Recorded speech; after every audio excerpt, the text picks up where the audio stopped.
So we proved that for finitely generated modules over PIDs, if they're torsion-free, then they are in fact free. And then we may wonder, if this is the case, then what distinguishes them from vector spaces? Recall that if U is a vector subspace of a vector space V over some field F, then any basis of U can be extended to a basis of V. However, this is not so for principal ideal domains which are not fields. For example, over Z, we can consider a Z submodule to Z inside Z, and then 2 forms a basis. But 2 does not span the whole Z, and it cannot be extended to a basis in Z.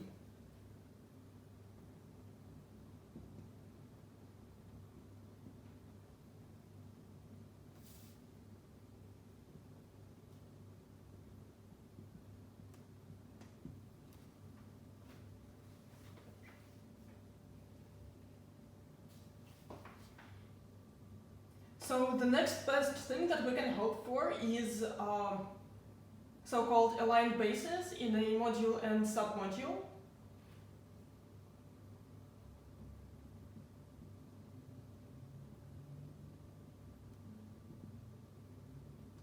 So in this case, 2Z inside Z, 1 is a basis inside Z, and 2 is a scalar multiple of 1. So it turns out that we can choose a basis in the submodule, which is such that basis elements are scalar multiples of a certain basis in Z. So theorem that I want to prove, theorem about aligned bases, is the following. So R is a principal ideal domain, and M is a finite free R module, and M prime is a submodule of M.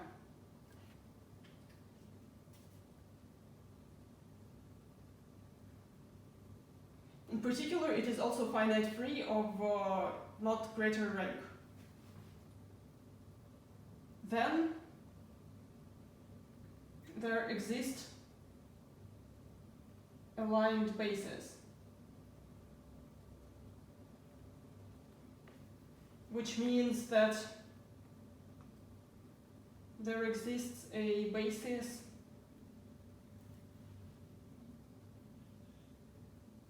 V1, Vn of M, assuming that M is of rank n.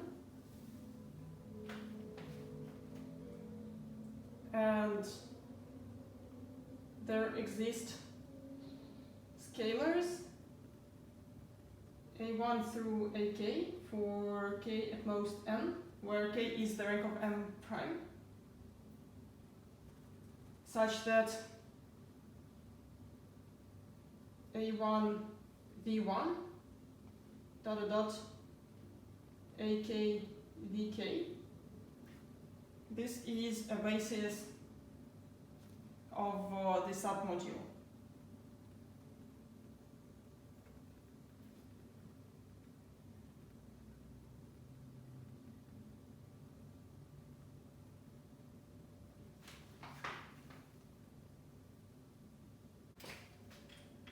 before I go into the proof, let me give you an idea.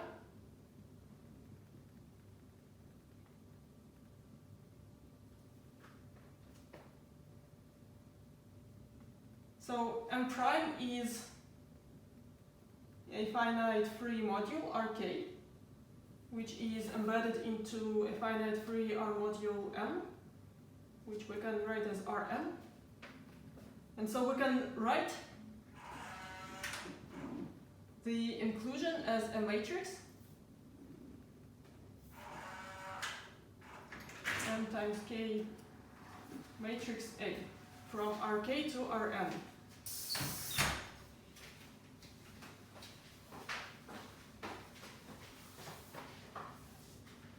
And then note that the standard bases in Rk and Rn will be aligned.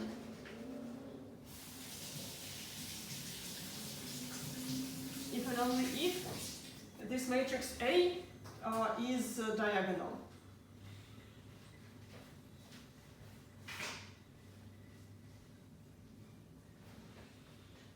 So if I draw the matrix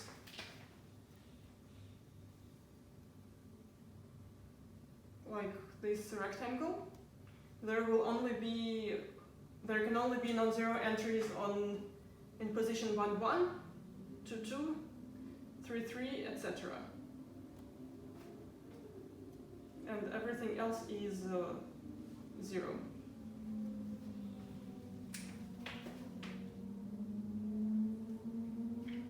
And we know from linear algebra over fields that we can diagonalize a matrix over a field. And so we would hope that we can run an analog of a similar procedure for R. So how do we diagonalize a matrix? We do it by row and column operations. And so column operations corresponds to permuting or adding columns to one another, which would mean that we somehow change a basis in Rk.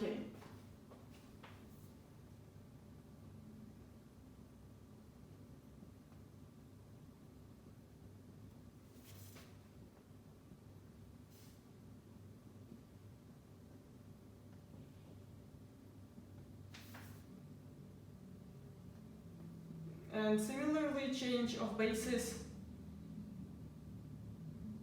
in Rn corresponds to row operations.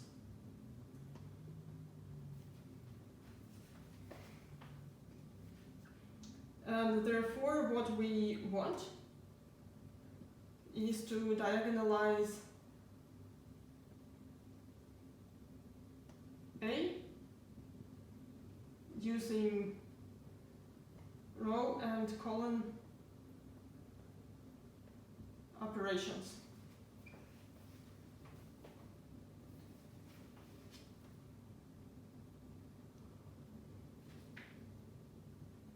So for example, over Z or some Euclidean domain, we could do the following process.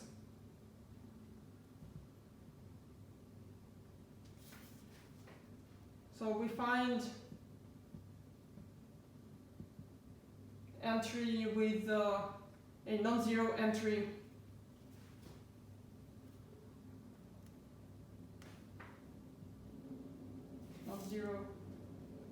with the smallest value of Euclidean function.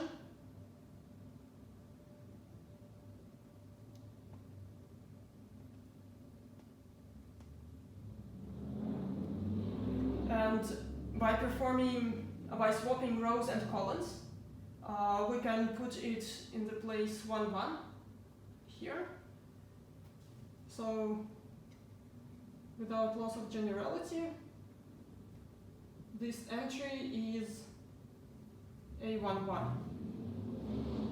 And so what we do next is that we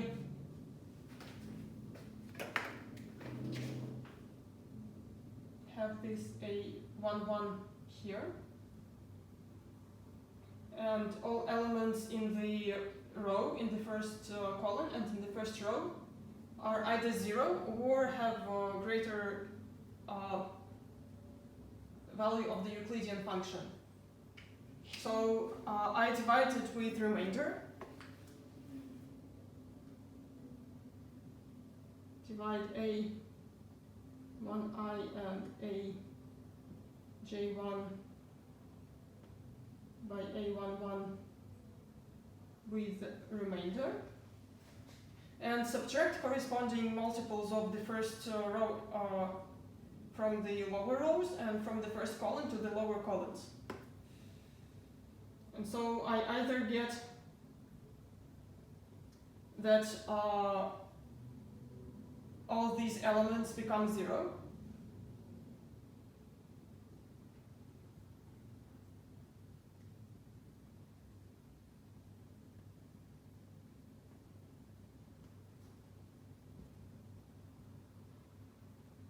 except for A11,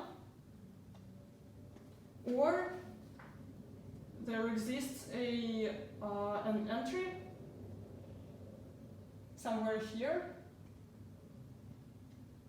with a smaller value of the Euclidean function.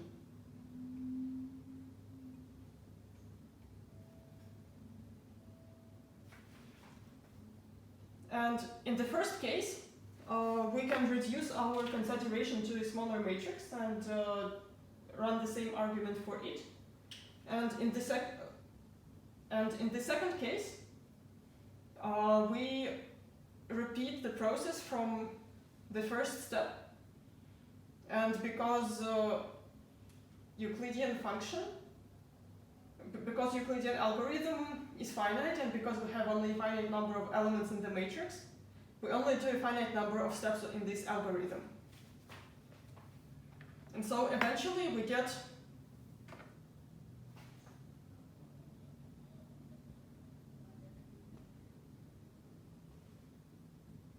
a diagonal matrix.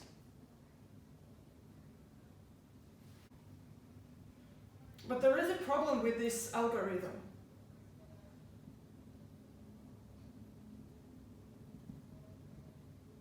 In general, principal ideal domains don't have a Euclidean function.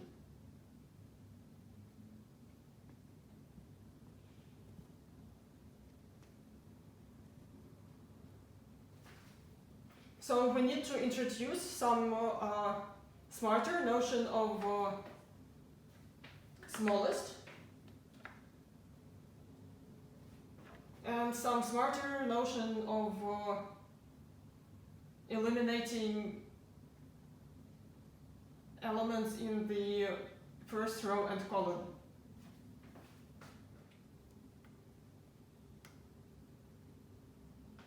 And the solution to this problem is that we replace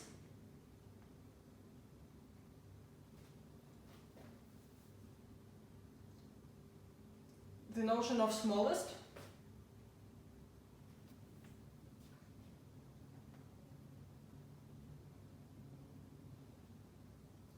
value of Euclidean function with that this value, that this element of the ring generates the biggest ideal.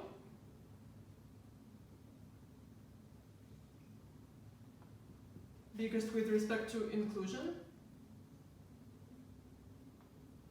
So for example, 1 has the smallest value of Euclidean function in R, and it generates the biggest ideal, which coincides with R.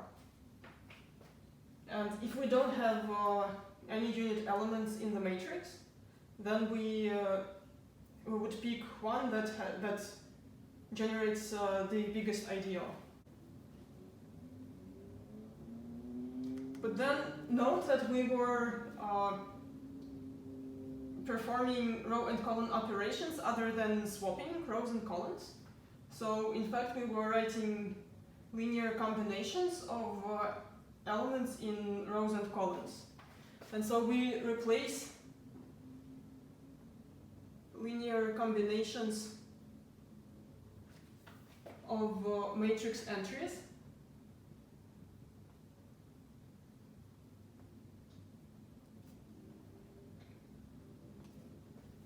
with the notion of taking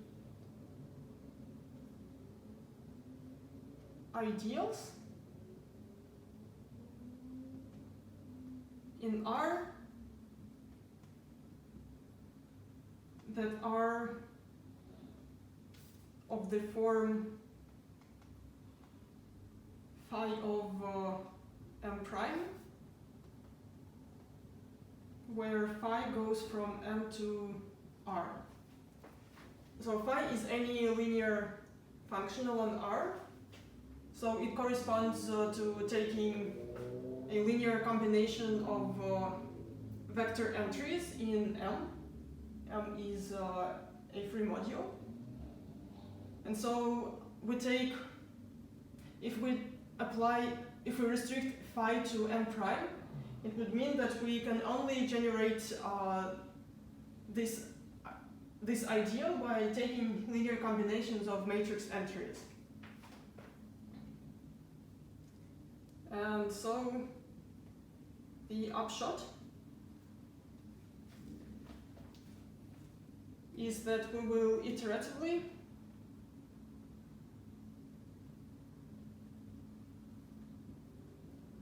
find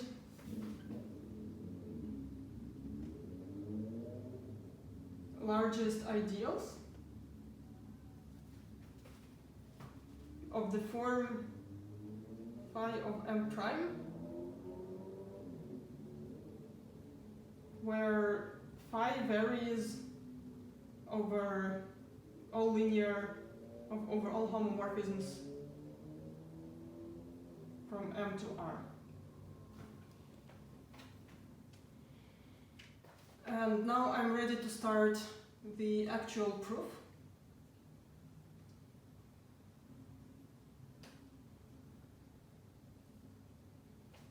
And I define the set of these ideals S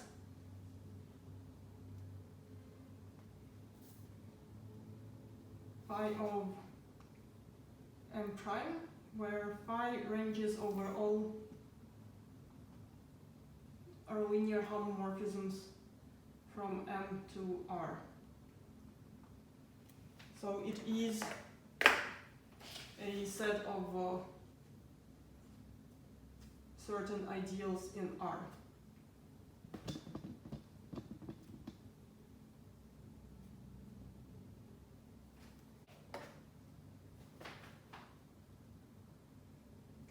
Okay.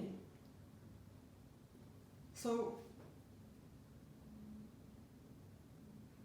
this set contains non-zero ideals if M prime is non-zero. So I can say that either M prime is 0, and then the conclusion of the theorem is trivial because we have empty basis for M prime, or there exists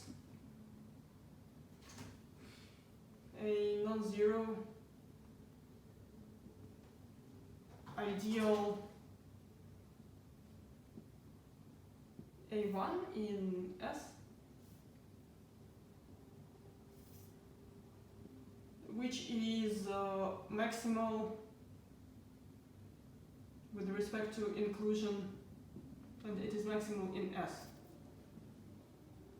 But I don't claim that it is that A prime A prime is a prime element. I don't claim that A1 is a maximal ideal in R.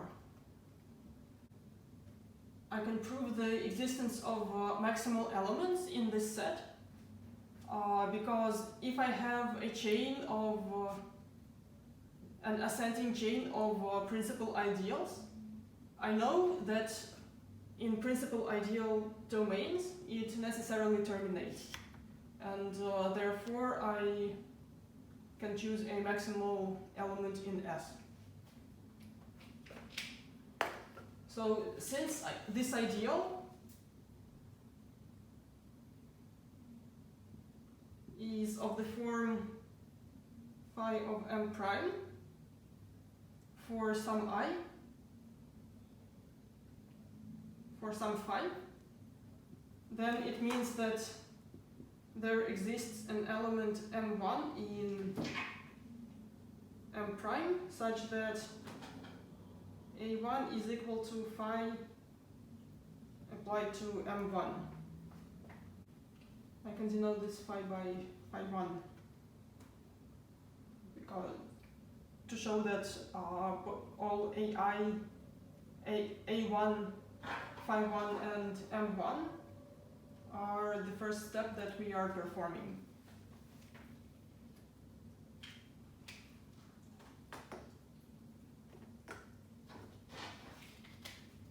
So now I want to prove the following claim. I claim that for any homomorphism psi from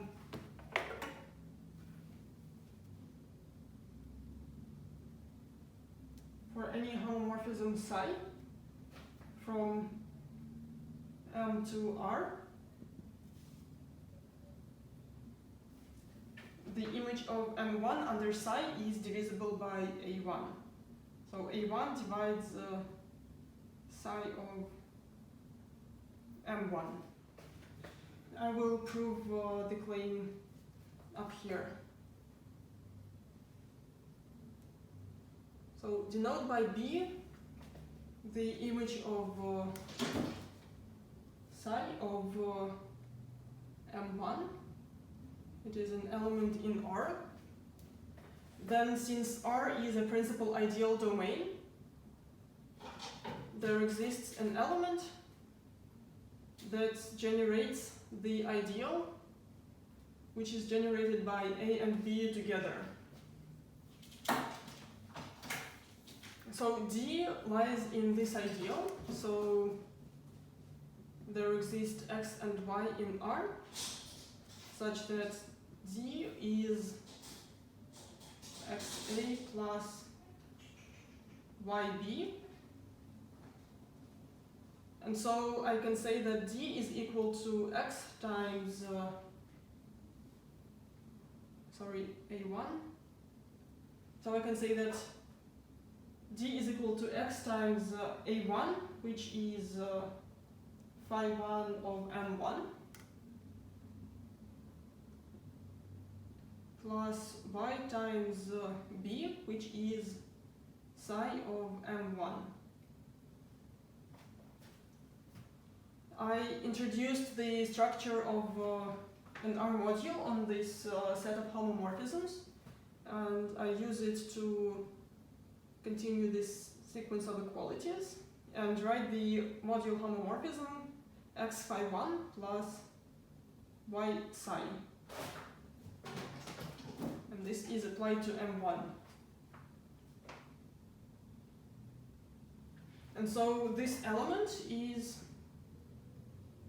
in the image of this homomorphism x phi1 plus y psi, because it is equal to the image of M1. And so I get that the ideal generated by D is contained in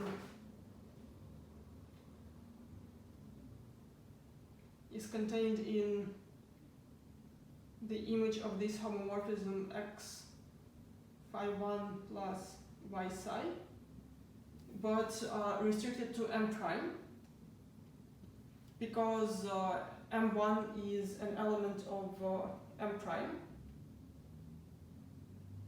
from here.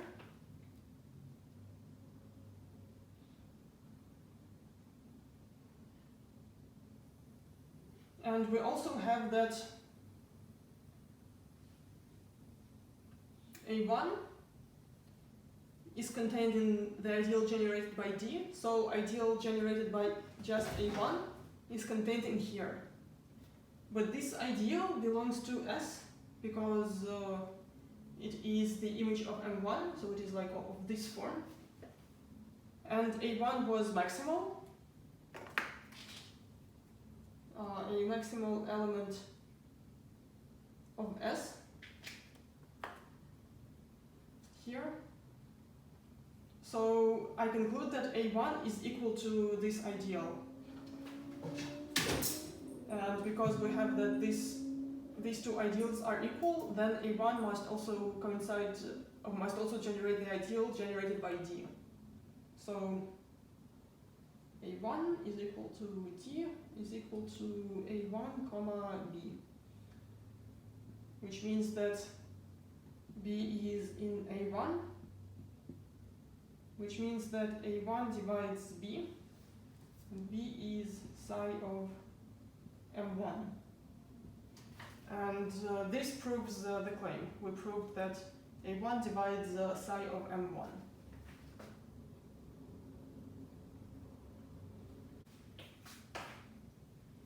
Okay. So now pick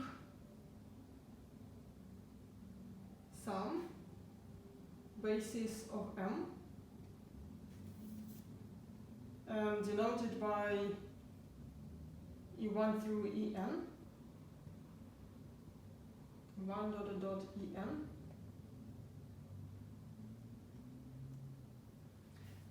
Then M1 admits a basis decomposition.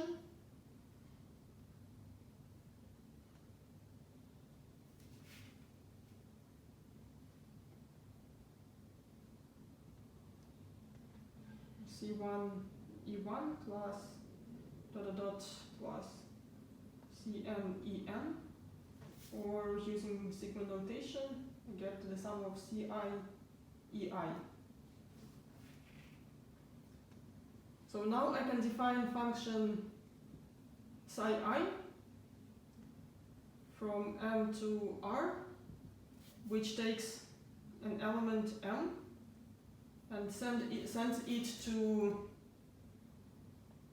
the ith coordinate in this basis E1 dot dot En. So it is called the ith coordinate function.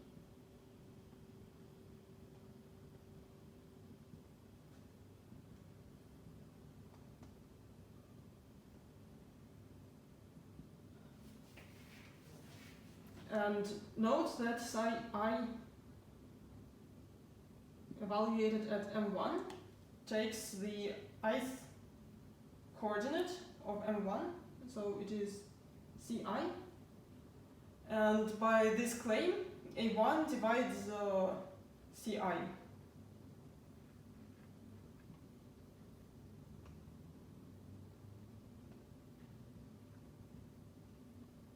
A1 divides all Ci's. And so we can choose elements B1 through Bn in R, so that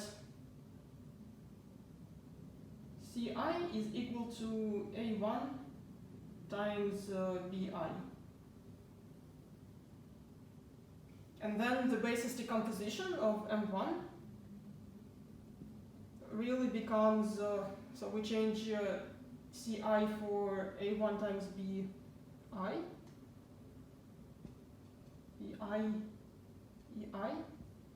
So it is A1 times the vector, the element sum of Bi, Ei over I.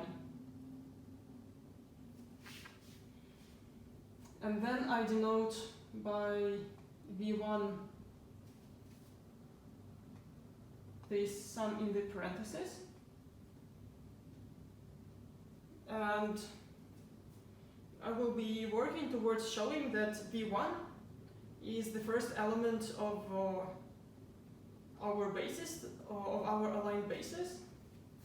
So then M1 is equal to A1, B1.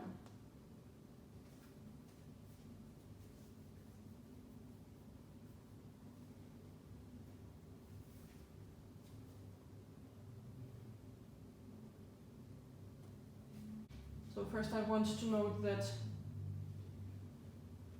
A1 times phi of V1 is equal to phi of M1, which is A1, and both sides are elements in free rank 1 module, and R is a domain, so there are no zero divisors, so I can cancel A1 out and get that phi of V1 is equal to 1. Okay, so the last line on the previous slide board should have had phi 1s everywhere instead of phi. And phi 1 from M to R was such that phi 1 of M prime is generated by A1. So the next claim that I make is that M is isomorphic to R V1 plus the kernel of phi 1. So let me write the proof here.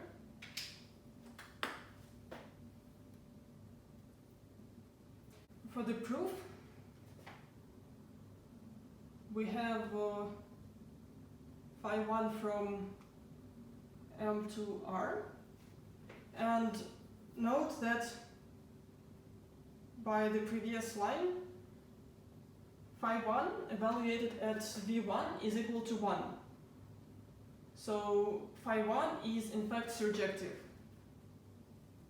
onto a finite free module. And so this surjection splits, and M is isomorphic to the kernel of phi 1 plus R. Moreover, by deconstruction from the previous class, we defined the homomorphism ker phi 1 plus R to M by taking K and R and setting it to K plus the section of R. So we take some pre-image of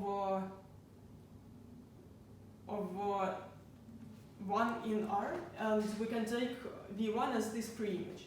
So I say that setting K comma R to go to K plus RV1 defines such an isomorphism because sending 1 to V1 is a section of this surjection. And therefore, M is a direct sum of two of its submodules.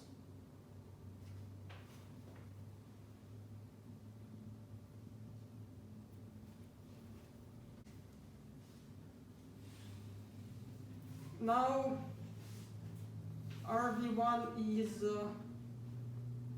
free of rank 1, and therefore the kernel of phi 1 is free of rank equal to n minus 1, of rank 1 smaller.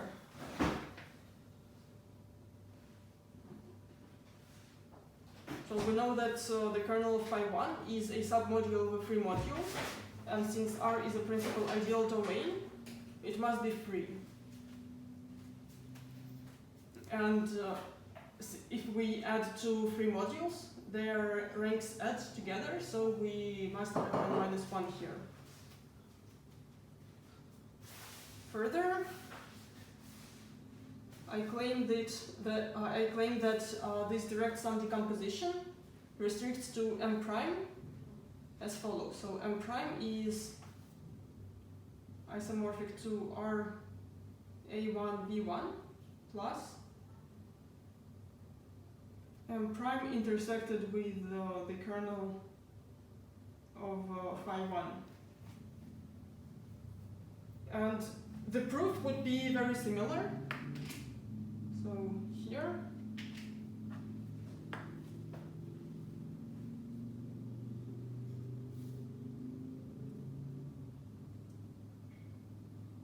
phi1 from M prime defines a surjection onto A1, onto the ideal generated by A1. And therefore I can construct a section sigma from A1 to M prime that takes the generator of this module to A1 V1 inside M prime. So phi1 sigma is a section, so phi1 sigma is the identity on the free rank 1 module, which is the ideal generated by A1. And therefore we get a direct sum decomposition. The kernel of phi1 restricted to M prime, plus RA1 B1. And the kernel of phi1 restricted to M prime is the kernel of phi1, which intersected with M prime. So this concludes the proof of this claim.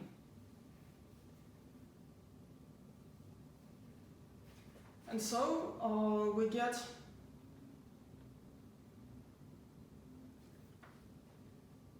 let me denote it by M prime 1.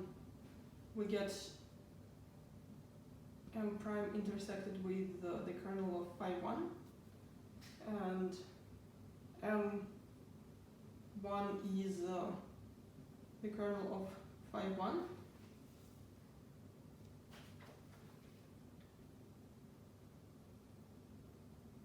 And we get in the situation where M prime 1 is a submodule of a finite free M1. And so we can repeat this process again.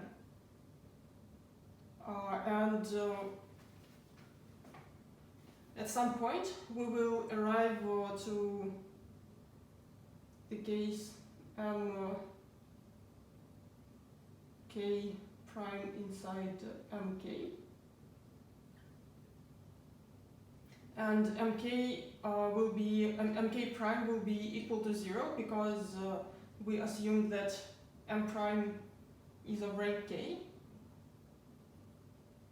And if Mk prime is equal to 0, then we already have an aligned basis because the basis for M prime K is empty.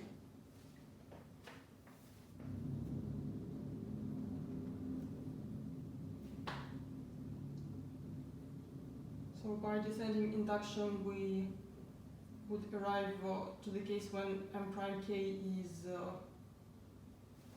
the 0 module. And by induction argument, we can argue that M prime 1 and M1 have aligned bases.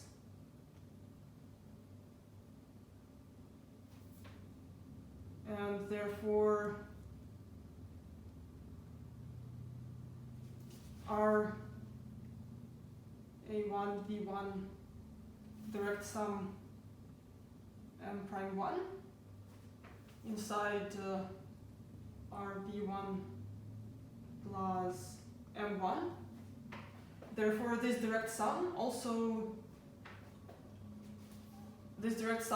have aligned bases by adding A1 V1 and V1 in front of both of the bases of these modules. And these are exactly M prime and M. And M prime sits inside M.